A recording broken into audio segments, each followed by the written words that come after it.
Welcome to our second lesson on the character of Sheila Burling in An Inspector Calls. Today we will explore Sheila's second characteristic, her growing maturity. Our focus will be on understanding Sheila's growing maturity throughout the play. We will start by examining her immaturity and self-centredness at the beginning of the play, shown when she scolds Eric, to then explore how she gradually begins to question and stand up to the authority of her parents. And finally, we will look at her developed sense of responsibility as she reflects on the true impact of their actions. Let's begin. Sheila is seen to be very immature at the beginning of the play. She prioritizes her own well-being over others, failing to consider the long-term consequences of her actions. We see this when she says, "Oh, shut up, Eric. I know. It's the only time I've ever done anything like that, and I'll never do it again to anybody." The use of childish words such as "oh, shut up" and never exposes Sheila's immaturity. The prominence of the first-person pronoun I demonstrates her selfishness and inability to focus on others. Sheila is more concerned about how the incident affects her and her social life rather than considering the impact her actions have had on others. This initial immaturity sets the stage for her character development throughout the play. Sheila's maturity begins to develop as she starts to challenge the previously unchecked authority of her parents and begins to question their judgments. A significant moment illustrating this is when she says, "Yes, but after all, you didn't come into this, did you, Mother?" Sheila's maturity begins to develop as she starts to challenge the previously unchecked authority of her parents and begins to question their judgments. A significant moment illustrating this is when she says,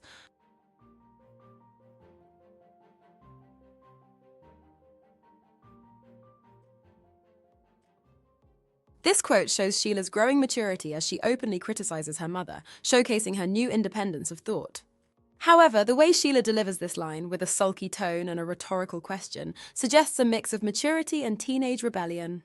It highlights that while Sheila is growing and thinking for herself, she still displays some childish behavior.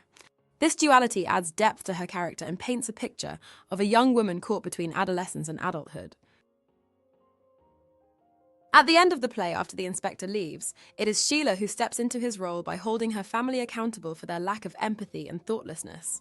Sheila says, "But you're forgetting one thing I still can't forget. Everything we said had happened really had happened. If it didn't end tragically, then that's lucky for us. But it might have done."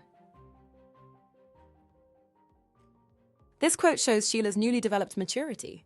She calmly questions her parents' views and calls them out on their ignorance. Unlike her parents, who are quick to dismiss the inspector's visit once they believe it won't affect them, Sheila demonstrates effective foresight and shows concern for the well-being of others over her own guilt. This maturity highlights how much she has grown as a character, setting her apart from the rest of her family. And that brings us to the end of today's lesson. We've explored Sheila Burling's journey of growing maturity in An Inspector Calls. Initially, Sheila is depicted as immature and self-centered, concerned more about her own well-being than the consequences of her actions. As the play progresses, she begins to question her parents' authority, signaling the start of her independent thinking. Finally, by the end of the play, Sheila demonstrates significant maturity by holding her family accountable and showing genuine concern for the impact of their actions on others. This evolution highlights Sheila's transformation from a naive girl to a responsible and empathetic young woman. Remember to keep revising this lesson and see you next time. Watch the rest of the GCSE English Literature course at Sophos Education.